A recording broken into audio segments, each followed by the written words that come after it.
경제학에서 지금까지 불변의 법칙이 생산 요소를 세 가지로 이야기합니다. 생산 요소, 이 생산 요소,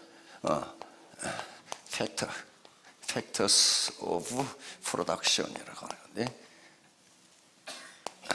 생산 요소를 세 가지가 있는데 하나가 토지입니다. 토지, 이걸 랜드라고 해요. 토지는 땅뿐만 아니고 거기에 있는 지하자원, 경치, 물, 모래, 자갈까지를 다 포함한, 다시 말하면 자연으로부터 물려받은 혜택을 토지라고 합니다. 두 번째, 자본이라고 하는 것이 있습니다. 자본. 이건 캐피탈이라고 하는 건데요. 캐피탈은 인간이 만들어낸 생산수단이에요. 토지는 자연이 준 생산수단입니다. 자본은 인간이 만들어낸 생산수단이에요. 그 다음에 세 번째, 노동이 있어요. 노동, 레이버가 있어요. 그래서 이 세 가지가 합해져서 여기서 생산물이라고 하는 것이 나옵니다. 이건 생산물은 우리가 보이는 이런 물적 생산물도 있지만 서비스가 있어요. 서비스도 생산입니다. 그 서비스 생산도 전부 우리 국민소득에 포함됩니다. 팁은 국민소득에 포함돼야 안 돼요. 팁. 술집에서 여자에게 주는 팁. 이 고급 호텔이나 고급 커피집에 가면 팁 포함 그렇게 돼 있어요. 그 팁이 국민소득에 들어가냐 안 들어가냐? 안 들어가요? 그러니까 아직 경제학에 대해서 아주 기본이 안 돼. 팁은 훌륭한 생산입니다. 그러면 생산이라는 건 뭘 생산이라고 그러냐면은 인간의 효용을 증진시키는 모든 수단, 그걸 생산이라고 그래요. 프로야구 선수는 왜 돈을 받아요? 맨 마당에서 꽁치고 노는데, 꽁치는 행위가 서비스의 생산이에요. 그것을 보는 사람들이 효용의 증가를 가져온다면 생산활동이기 때문에 프로야구 선수가 받는 봉급도 GDP에 들어갑니다. 아시겠죠? 그 집세는 어때요? 집세는 어때요? 여러분, 집에서 잠자는 게 좋아요? 마당에 잠자는 게 좋아요? 집에서 잠자는 게 좋아요. 마당에서 잠자는 게 좋다는 사람은 그것은 100명 중에 1명 정도 있어. 그건 거의 이게 왔다 갔다 하는 사람들이에요. 집에서 잠자는 게 좋다는 건 뭐냐 하면은 집이 나에게 주거 서비스를 생산해 주는 거예요. 그걸 내가 소비하는 게 작은 거예요, 지금. 그래서 집세도 GDP에 들어갑니다. 그러면 자기 집에 자기가 사는데 그거 어떻게 계산하냐? 그것은 집세를 자기가 자기에게 지불한 것으로 해서 GDP에 포함시킵니다. 경찰이 없다면 도둑놈이 덕식을 하겠죠. 그래서 경찰 서비스의 생산도 GDP에 들어가요. 왜? 인간의 효용을 증대시켜주는 행위예요. 그래서 모두 들어갑니다. 그러니까 이런 것들이 이제 그걸 생산하는 거예요. 그러면 과거에 지주들이 일했어요, 안 했어요? 만석군 지주가 일합니까? 안 해요. 안 하는데 생산수단, 토지라는 것을 가지고 있다는 이유만으로 소득이 1만석이 생긴다는 거예요. 자, 자본은 뭐냐 하면은 인간이 만들어낸 생산수단이에요. 이 건물, 이게 자본이에요. 이 마이크, 이게 자본이고, 요 칠판이 자본이에요. 제가 이 마이크를 대고 강의를 한 것하고 마이크 없이 한 것하고 어때요? 생산 효율성이 떨어져요. 들을 수가 없어요. 그러면 이 마이크를 사용하는 것이 인간의 만족을 증진시킨다면은 이 마이크는 자본이에요. 이 건물도 자본이에요. 만약에 이 건물이 없이 맨바닥에 꺼져 깔고 앉아서 교육한다. 그럼 어때요? 만족이 떨어져요. 그러니까 인간의 효용, 만족을 증진시키는 모든 행위, 이게 전부 자본이에요. 그러니까 요 자본을 가지게 되면 그 자본이 또 생산을 해줍니다. 이 유스 호스텔의 사장님은요, 여기 앉아서 강의 안 들어. 왜? 빌려주기만 해도 렌트가 나와. 이게 자본이에요, 이게. 그러니까 자본을 소유하고 있으면은, 그걸 넉넉히 소유하고 있으면은 내가 노동을 제공하지 않더라도 계속적으로 우리 한국의 자본주의 시장 시스템이 나에게 소득을 갖다 준다니까요. 갖다 줘요. 그런데 오늘날은 이 두 개를, 토지와 자본 두 개를 다 합해서 그냥 자본이라고 부릅니다. 토지도 중요한 자본이거든요. 돈은 뭐예요? 돈은 뭐예요? 이게 자본이 아니에요. 돈은 국가적인 차원에서는 자본이 아닙니다. 돈은 자본이 절대로 아니에요. 만약에 돈이 자본이라면 자본이 없는 나라가 지구상에 하나도 없어요. 생산 중에 가장 수지맞는 생산이 돈의 생산입니다.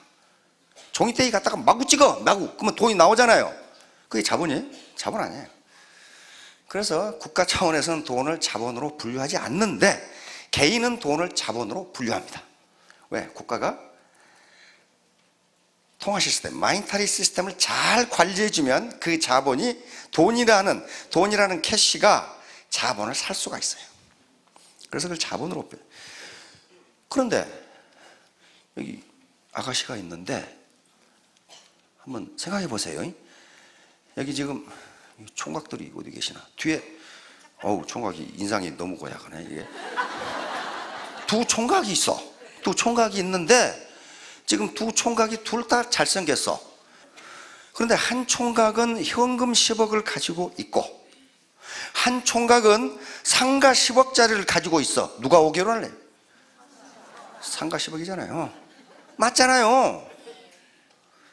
10억 정기예금하면 지금 얼마 나와요? 월. 지금 이자율이 1점 몇 퍼센트 그러죠? 2.5%로 잡고 세금 떼버리면 10억이면 한 달에 200만 원 나와요. 그러니까 판매사 한 달에 200만 원은 정기예금 10억하고 맞먹습니다. 지금 현재 그래요. 그런데 지금 이자율이 계속 떨어져요. 1.8%까지 떨어졌더라고. 미국이나 일본은 이자율이 마이너스죠. 지금 일본은 공식 이자율이 0.01%예요. 그래서 0.001이든가 그래. 일본이 이자율이 없어요. 그러니까 지금 선진국 치고 이자가 1%를 넘는 나라가 없어요. 앞으로도 그럴 겁니다. 그러니까 10억 캐시를 가지고 있는 것보다는 10억짜리 상가를 가진 사람이 왜 그래요? 그 상가가 자본 스톡이기 때문에 그렇습니다. 렌트. 그러면 문제는요, 이 두 개 중에 하나를 가지면, 자본을 가지면요, 뭘 갖게 되냐면요, 권력을 갖게 됩니다. 꼼짝을 못해. 그건 나중에 이야기하고. 그러면 판매사 되는데 얼마 걸린다고요? 아주 게으른 사람이 2년 걸려. 더 게으른 사람은 3년 걸리더라고. 또 그렇다 하더라도 생각해 보세요. 의사 되는데 몇 년 걸려요? 10년 걸려요. 아주 그냥 의과대학을 합격했다 치더라도 10년 걸려. 의과대학 6년 인턴 레지던트 거치고 나면은 10년이 딱 걸려요. 변호사 되는 데는 몇 년 걸려요? 법과대학을 합격했다 하더라도 사시가 살아있으면 사법고시에 시험 합격해야 되고, 로스쿨 가려면 대학 졸업하고 또 로스쿨 또 가야 돼요. 2년 가서 변호사님 합격해야 변호사가 돼요. 그것도 10년 이상 걸려. 교수 되려면 우리 선배님 계시는데 10년 이상 걸려. 대학 졸업하고 석사, 박사, 그 다음에 포스닥까지 다 거치고 나면 10년 이상 걸려. 그 사람 박사학위 받았다고 즉각 채용에 줘도 10년이 걸린다고. 10년이 걸려요. 김연아, 우와, 한 번 출연해 광고비 10억. 나도 김연아 돼야지. 살 빼는 데만 10년이 걸려. 지금부터 빼기 시작해서 살 빼는 데만 10년이 걸린다고. 어? 그리고 그때부터 스핀 이거 타기 시작하면 얼음 위에 서는데 또 10년 걸려. 지금 내가 가만히 보니까 안 돼요. 그거 쉽게 되는 게 아니라고요. 이야, 애터미 사업 어려워. 그러면 쉬운 거 있으면 찾아보세요. 쉬운 게 있나 찾아보시라고요. 없어요. 지금 고상하고 우아하게 돈 버는 방법은 저희들보다 똑똑한 사람들이 다 찾아오고 있어요. 다 찾아오고. 그런 자리가 없어. 고상하고 우아하게. 그러면 자본을 가져야 빈곤에 탈출할 수 있다고 그랬어요. 예를 들어 봅시다. 우리 아들이 한의대를 나왔어요. 이야, 한의대 졸업하니까요, 뚜쟁이들이 열쇠 3개씩 들고 나타나. 근데 우리는 또 그런 것에서 별로 감각이 무감각해가지고 지가 좋다는 아가씨와 결혼시켰어. 근데 이 좋다는 아가씨도 무일푼이야. 우리 아들도 무일푼이야. 자, 우리 아들이 부자가 될 수 있는지 봅시다. 시골인데, 용인인데 그 상가에 병원 자리 렌트하는데 1억이에요. 보증금 1억에 월 300만 원이야. 근데 무일푼이니까 그 인테리어를 해야 돼. 병원 인테리어를. 그게 물어보니까 1억이야. 그 다음에 병원 집기 사야 돼. 그렇죠? 뭐 혈압계도 사야 되고 무슨 뭐가 그렇게 비싼지 모르겠어. 그 침상도 해야 되고 닥트도 해야 되고 그런 거 있잖아요. 그게 또 한 1억이야. 근데 전부 신용대출을 받아서 3억을. 거기다가 매월 렌트가 300만 원이야. 그거 내고 돈을 벌겠느냐는 거예요. 그거 내고 부자가 되겠느냐는 거예요. 그런데 주고 나면 없어요. 뼈 빠지게 하는데 없어. 남는 게 없어요. 누가 가져가? 건물주가 다 가져가요. 건물주가. 뭘 가진 사람이? 자본을 가진 사람이. 자본을 가진 사람이 다 가져가요. 그러면 이 애터미 사업에서 뭘 해야 돼요? 뭘 해야 되냐? 뭐 때문에 이 짓을 하고 있냐고. 속 터지게. 이 좁은 데 앉아가지고. 로버트 키오사키라는 사람이 있어요. 부자 아빠, 가난한 아빠라는 책을 쓴 사람이에요. 우리 여사님 읽어보셨죠? 그 5권까지 있는데 2권까지만 읽으세요. 3권부터는 무슨 소리를 해놨는지 말이지. 회계 이야기를 해놨는데 그거 몰라도 돼. 그 사람이 자본을 갖는 3가지 방법을 제시했어요.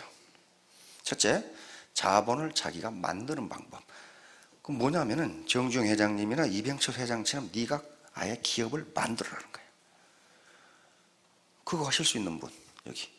기업을 만드는 건 지금 10억 가지고 만들어도요, 기계 2대 사고 나면 없어요. 그러잖아요. 못 만들어요. 그때는 6.25 이후입니다. 6.25 직전이고 거의 불가능해요. 근데 지금도 자기 자본을 만드는 사람들이 1년에 수만 명 있습니다. 그게 소위 창업이에요. 창업은 자기 자본을 만드는 거예요. 현금 자본을 은행에서 빌려서 자기의 물적 자본을 만드는 거라고요. 근데 자영업 생존율이 몇 %라고 그랬어요? 5년 생존율이 20%입니다.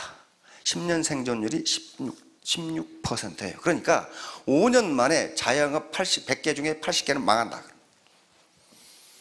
그런데 20% 살아남았으니까 돈 버냐? 그렇잖아요. 그 중에 돈 버는 자영업은 5%입니다. 100개 중에 5개예요. 그 다음에 15%는 현상 유지 이렇게 돼 있더라고, 통계가. 현상. 그래 겨우 지금 안 망하고 있단 말이에요. 15%가. 그럼 우리가 보는 것은요, 그 망하는 95%를 본 게 아니고 어떻게 5%는 성공을 했을까야. 그걸 보면 되잖아요. 그렇단 말이에요. 그러니까 사랑을 가지고 대한다, 크리에이티브한 무슨 뭐 제품을 만든다, 열심히 한다, 성실하게 한다. 이것도 자본이 내 것일 때 효과가 있다는 거예요. 두 번째, 프랜차이즈를 사는 방법. 키오사키가 제시한 3번째 방법이 다단계 MLN, 멀티레벨 마케팅이라고 되어 있어요. 그 중에 거기 또 이 빌 게이츠가 한 말씀 하셨더라고. 내가 만약 마이크로소프트를 안 했더라면 다단계를 했을 것이다. 빌 게이츠는요, 마이크로소프트가 아니라 하드 소프트라도 그 사람 하면 성공해. 자, 그러면 우리가 자본을 가져야 되는데, 자본을 이렇게 가져야 되는데, 아, 제 양반 드디어 본색을 드러내서 동그라미를 그리기 시작하는구나. 이게 상한선이 있기 때문에 자기가 스타트예요. 그런데 바로 키오사키가 얘기했던 것처럼 요게 이제 생산수단이 돼요. 생산수단. 부모로부터 물려받은 것이 없는 생산수단을 어떻게 가져요? 가질 방법이 없잖아요. 그래서 프랑스의 그 사회학자 피에르 부르디에라는 사람이 있습니다. 그 사람이 자본을 분류하는 방법이 기가 막힌데 요걸 뭐라고 불렀냐면 사회자본이라고 불렀어요. 사회자본 소셜 캐피탈이란 말이에요. 소셜 캐피탈. 여기 사회자본이에요. 그러니 사회자본은 사회적 생산 수단이 됩니다. 저 영감탱이가 지금 돈 버는 방법을 얘기하라고 했더니 무슨 헛소리 하고 있는 거야. 이 헛소리를 모르면 엉뚱한 짓을 한다니까. 이게 사회자본이에요. 이게 자본이라고요. 자본. 그런데 이게 자기 소유가 아니에요. 뭡니까? 애터미는 그게 공유예요. 공유. 왜? 수당을 세일즈 마스터에게 지급할 때 내 라인이 얼마나 팔았냐를 가지고 하지 않고 전체가 얼마를 팔았냐 가지고 준단 말이에요. 전체가, 전 라인이. 그러니까 이 라인이 자기 개인 소유가 아니고 공유란 말이에요. 공유 자본이에요.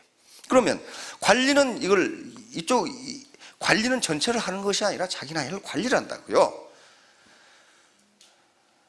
그런데 이게 휴먼 네트워크입니다. 사람과 사람으로 연결해진 네트워크예요.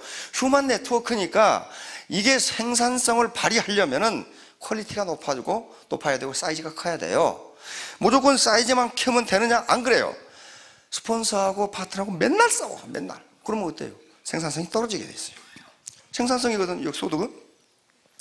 그래서 이게 자본은 자본인데 가장 중요한 게 스폰서와 파트너 간의 트러스트, 신뢰. 믿지 못하면 싸워. 믿지 못하면. 저 스폰서가 자기 이익을 위해서 날 이 짓을 하라고 하나? 못 믿으니까. 그 얘기를 한단 말이에요. 트러스트. 신뢰. 그래서 프랜시스 후쿠야마 그분을 아시죠? 예, 일본계 미국인인데 세계적인 석학입니다. 하버드 대학 존 홉킨스 대학에서 교수를 하셨고 또 미 국무성에도 했던 그분인데 이분이 사회자본의 전문가인데 사회자본 중에 가장 중요한 것이 신뢰다. 신뢰예요. 신뢰가 없으면 사회자본이 작동을 하지 못한다. 그러면 모든 인간은 사회자본을 가지고 있어요. 아버지 아시잖아요. 어머니 아시잖아요. 애가 아시잖아요. 이모님 아시잖아요. 이게 전부 뭐예요? 휴먼 네트워크로 형성되어 있어요. 여고 동창 알잖아요. 동네 개빵 아줌마 알잖아요.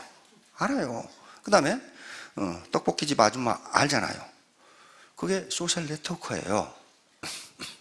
그러면 문제는 이제 신뢰를 어떻게 할 것이냐 하는 문제를 아주 옛날부터 신뢰가 가장 중요하다는 얘기를 현자들이 계속 해왔어요.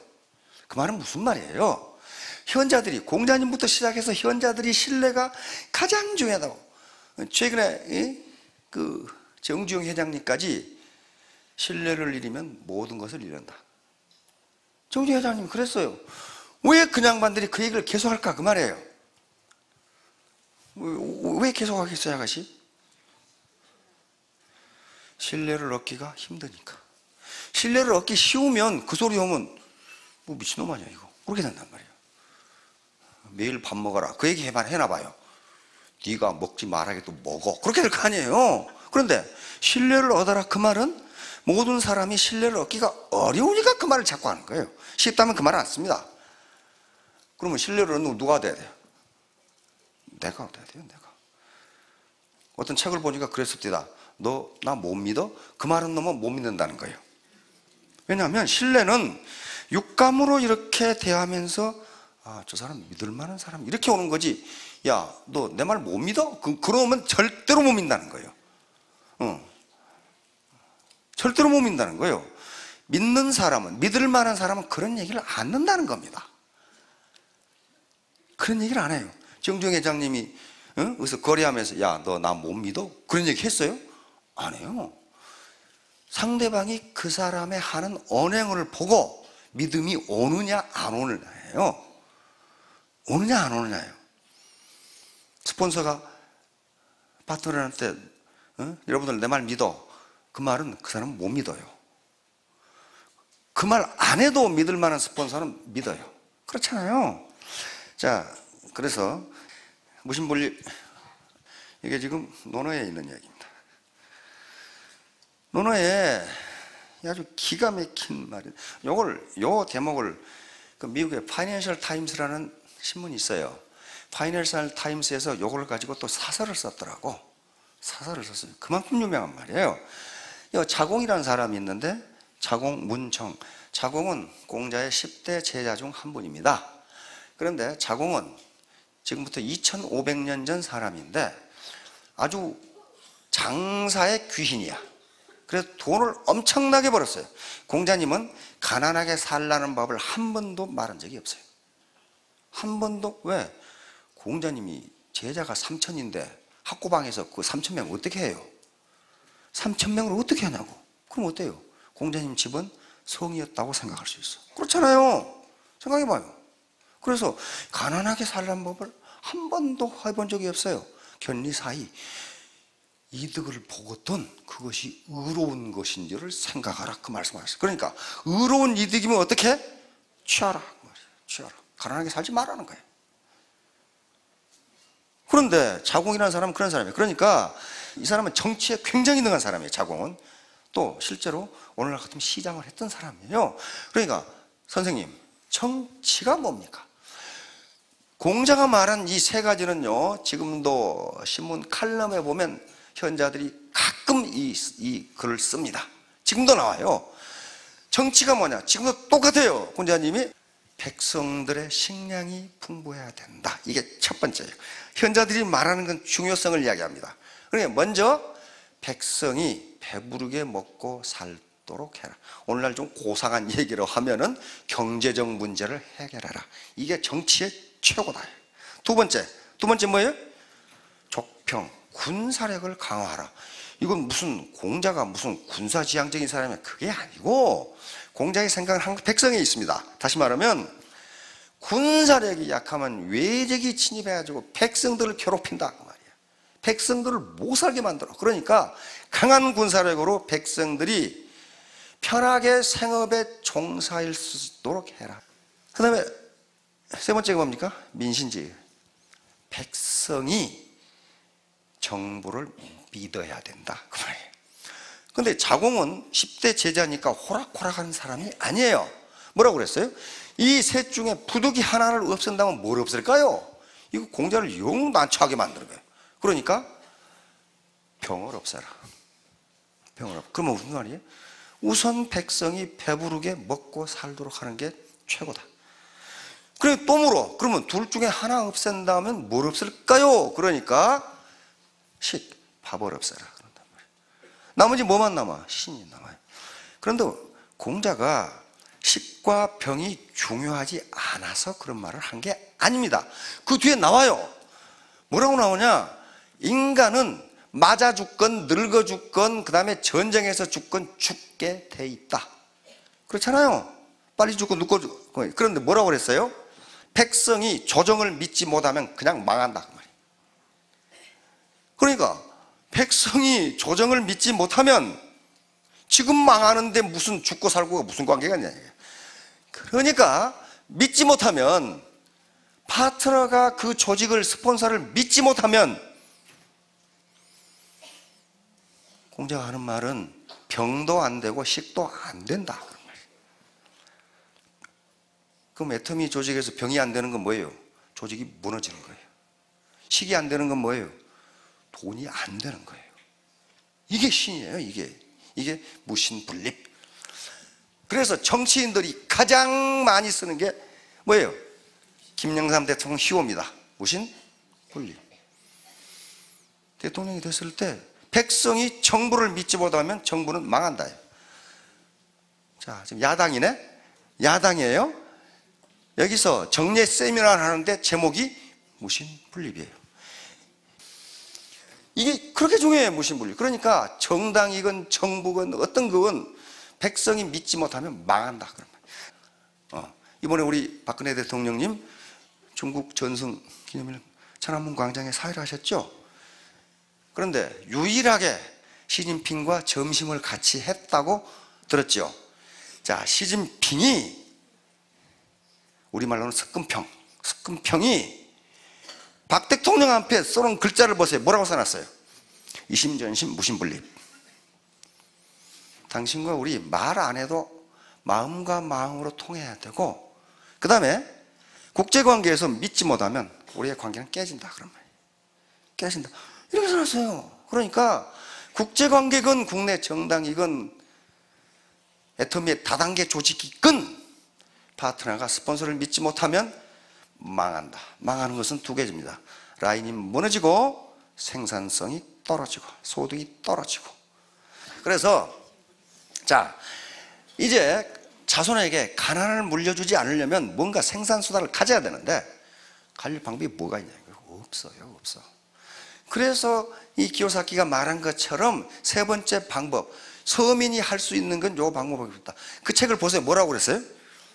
약간의 진입비만 내면, 그렇게 돼 있어요.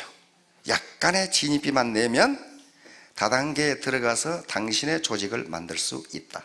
근데 애터미는 약간의 진입비도 없었어. 그러니까 요 사람들이 들어와서 뭘 해야 되냐? 트러스트, 신뢰를 구축해야 되는데, 신뢰를 구축해야 되는데 그것은 자기 희생입니다. 내가 내 이익을 포기하지 않으면 절대로 신뢰는 구축되지 않아요.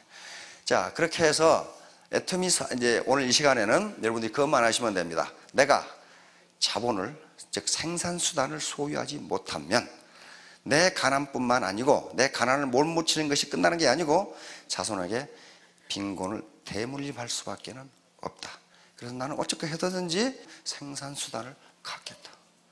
그러려면 어떻게 해야 되느냐? 트러스트가 필수 조건이다. 자, 마치도록 하겠습니다. 예, 모두 성공하시기 바랍니다.